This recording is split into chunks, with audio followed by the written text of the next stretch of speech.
अस्सलाम वालेकुम नाज़रीन। कोविड-19 की वैक्सीन और उससे होने वाले खून के जमने के वाक़यात के बारे में आपने आजकल खबरों और मीडिया में तो सुना ही होगा।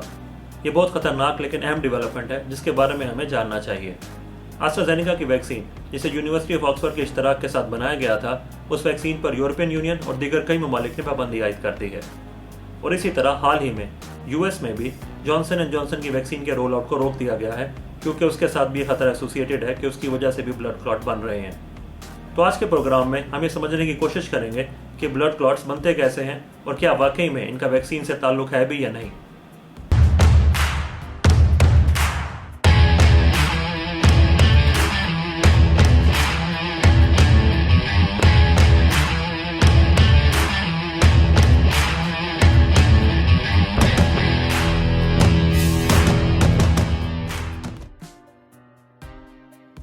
वैक्सीन लगने के बाद खून के जमने के इन वाकयात की कहानी मिडल ऑफ मार्च 2021 में शुरू हुई, जब नॉर्वे ने 7 ऐसे केसेस रिपोर्ट किए जिसमें यह देखा गया कि वैक्सीन लगने के बाद कुछ लोग हॉस्पिटल में आए हैं और ये पता चला है कि उनके दिमाग के अंदर एक खास किस्म का क्लॉट बन गया है। उस वक्त ये खबर बड़ी तेज़ी के साथ फैली, लेकिन क्योंकि एस्ट्राज़ेनेका की वैक्सीन पूरी यूरोपियन यूनियन में और दुनिया के दूसरे ममालिक में लग रही थी और उसकी बेशुमार डोजेस, तकरीबन 30 मिलियन डोजेस जो हैं वो पहले से लग चुकी हुई थी, तो इसलिए इस चीज़ को इतना सीरियसली नहीं लिया गया। इस इशू में दूसरी बड़ी खबर जो है वो जर्मनी से आई, जहां पे तकरीबन 27 लाख लोगों को वैक्सीन लग चुकी थी और वहां पे उन्होंने देखा कि 31 ऐसे केसेस हैं जिनमें ये लिंक निकाला जा सकता है कि उन्हें वैक्सीन लगने के बाद उनके दिमाग में ये क्लॉट बना है। इसके बाद यूके ने और यूरोपियन मेडिकल एसोसिएशन ने इस चीज़ को बड़ा सीरियसली लिया और उन्होंने इन केसेस को रिव्यू किया। उसके बाद पहले जर्मनी ने ये गाइडलाइन शाया की कि जो 60 साल से कम उम्र के अफराद हैं वो एस्ट्राज़ेनेका की वैक्सीन ना लें।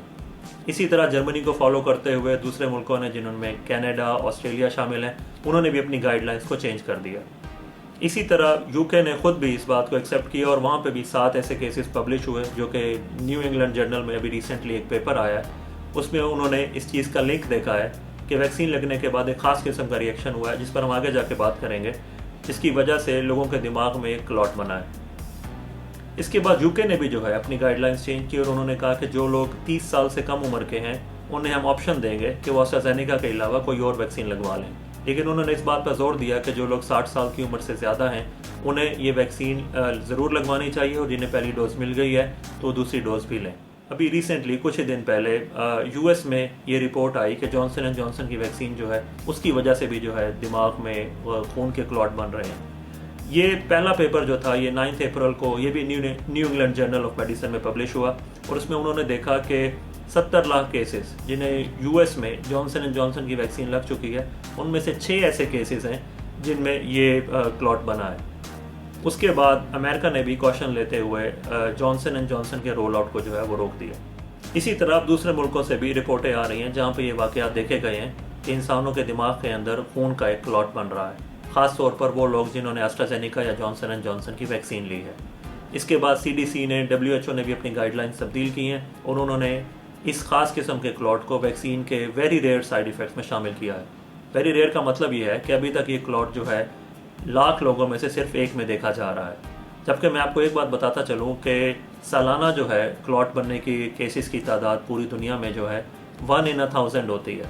यानी हर 1000 में से एक आदमी वैसे ही हर साल में उसके दिमाग में, उसके फेफड़ों में या उसकी टांगों में क्लॉट बनता है। तो ये वो प्रॉब्लम है जो पहले से ही बहुत ज़्यादा कॉमन है और वैक्सीन लगने की वजह से इसीलिए ये शक किया जा रहा है कि हो सकता है कि वैक्सीन और इन क्लॉट्स बनने की एसोसिएशन आपस में डायरेक्टली लिंक ना हो, बल्कि महज ये वो केसेस हो जिनमें वैसे ही क्लॉट बन रहा है और जस्ट उन्हें वैक्सीन लगी है तो इसकी वजह से ये लिंक निकाला जा रहा है। वैक्सीन लगने के बाद खून के जमने के वाक़यात से होने वाली ये बीमारी,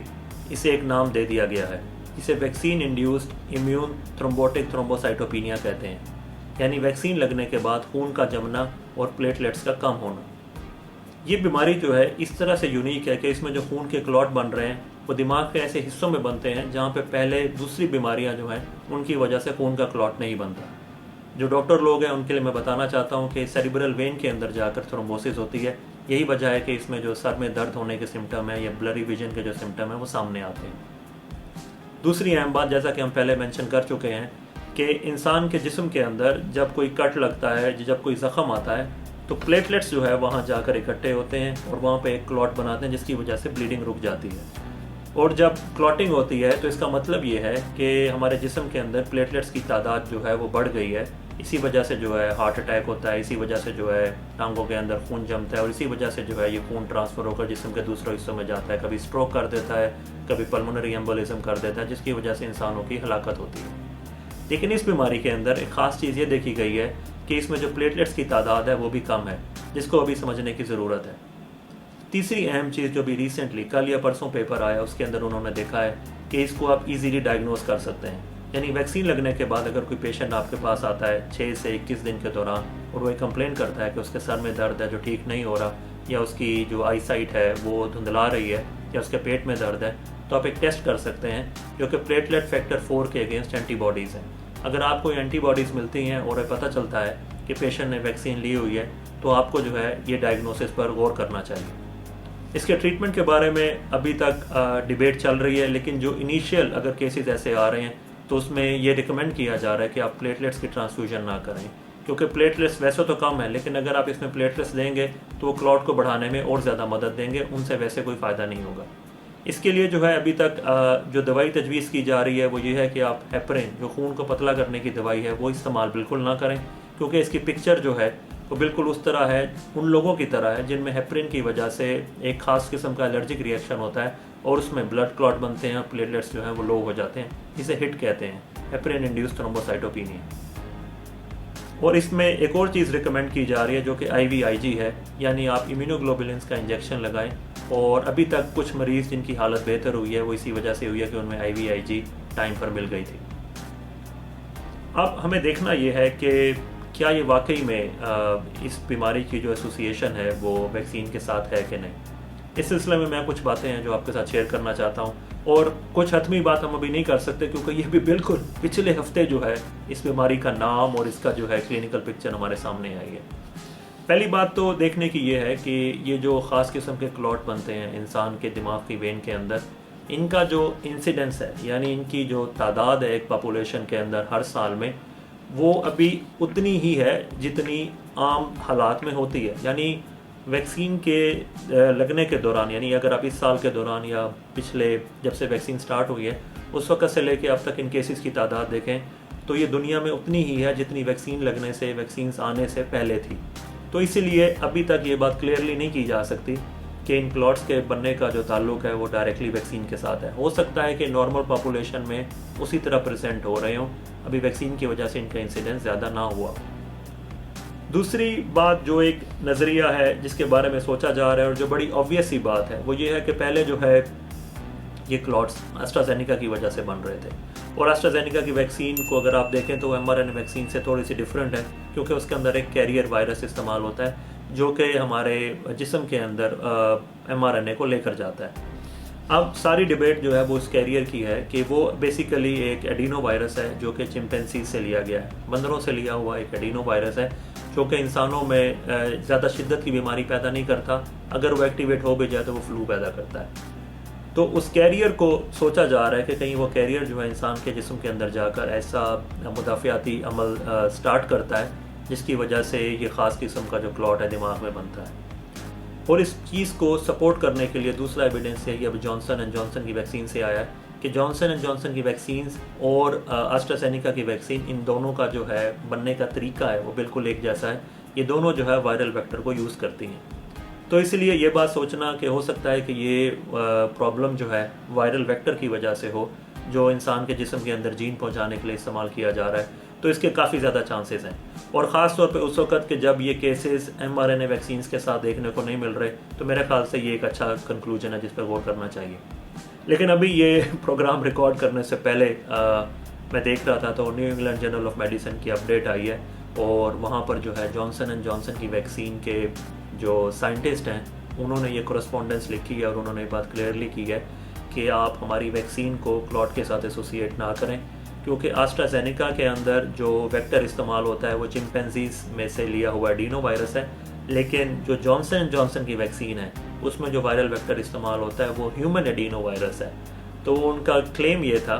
कि एस्ट्राजेनिका में इस्तेमाल होने वाला वायरल वेक्टर डिफरेंट है और हमारे यहाँ वैक्सीन में इस्तेमाल होने वाला वायरल वेक्टर जो है वो डिफरेंट है। तो इसलिए आप दोनों को मिक्स ना करें और ना ही आप एस्ट्राजेनिका की वजह से ये क्लेम करें कि जॉनसन एंड जॉनसन की वैक्सीन भी जो है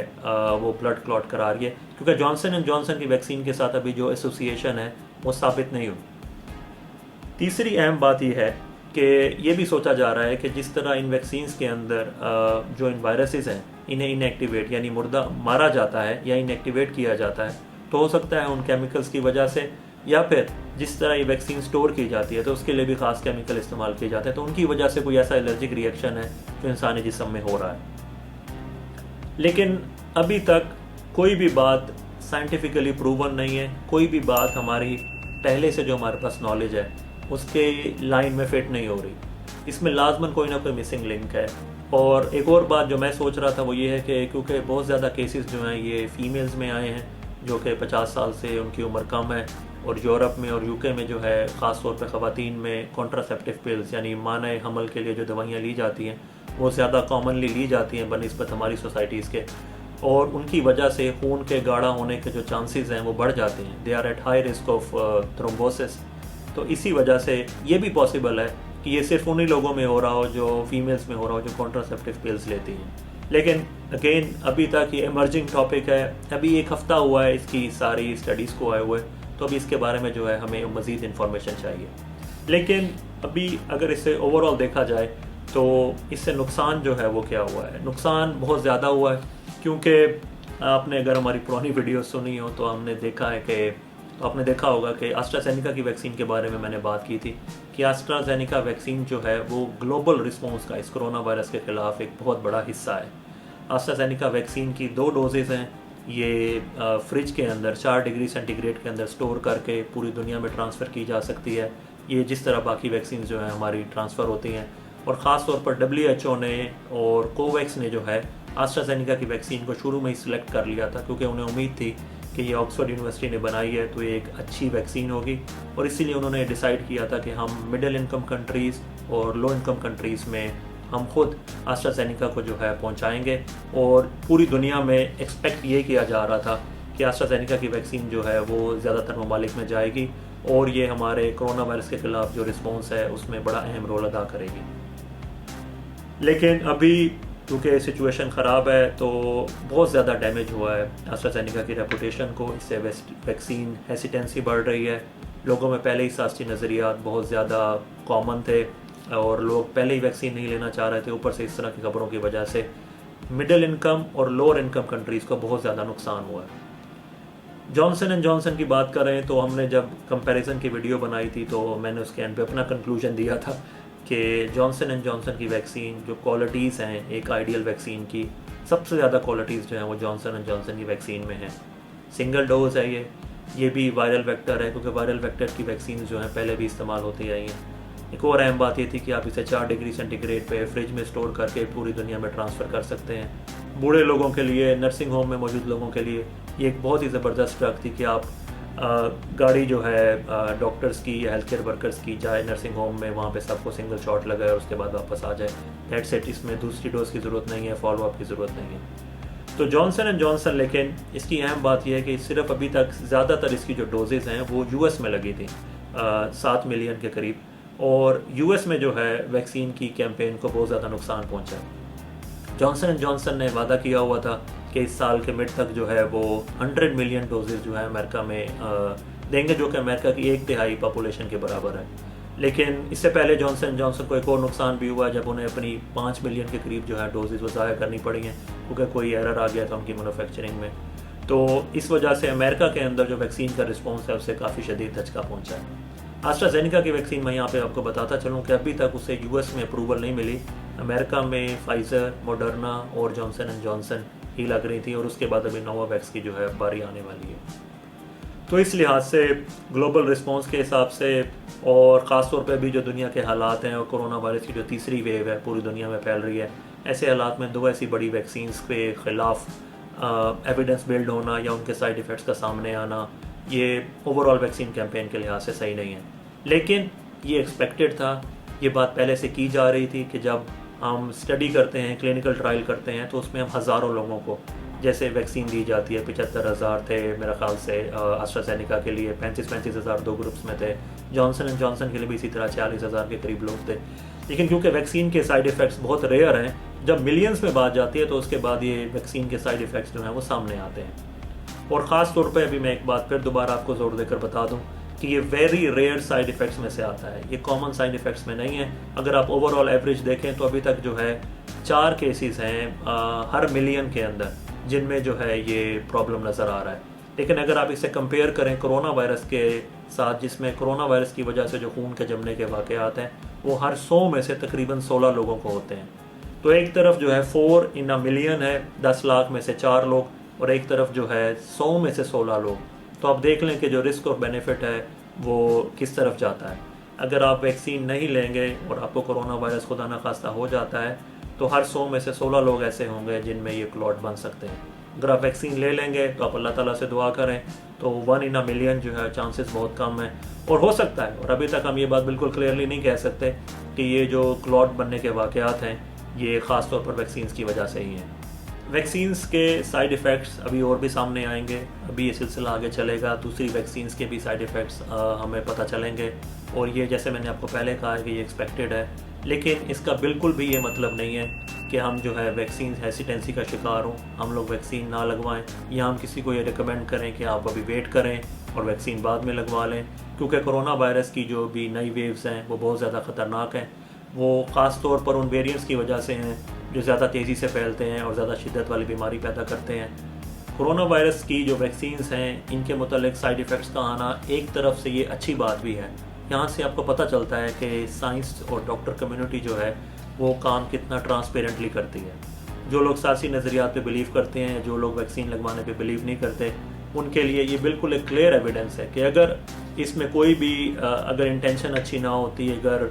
जो है फार्मास्यूटिकल कंपनीज या दुनिया की जो रेगुलेटरी बॉडीज़ हैं वो ये चाहती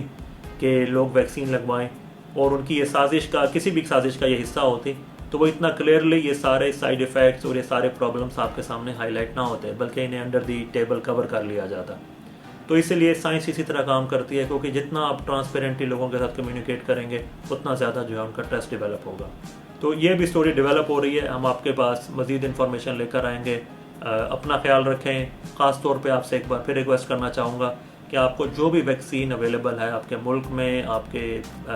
एरिया में, आप उस वैक्सीन को ज़रूर लें। ये साइड इफ़ेक्ट्स बहुत कम हैं और इंशाल्लाह आगे जाके हमें मज़ीद एविडेंस मिलेगा जिसके बारे में हम आपको अपडेट करेंगे। अपना ख्याल रखें। अल्लाह हाफ़िज़।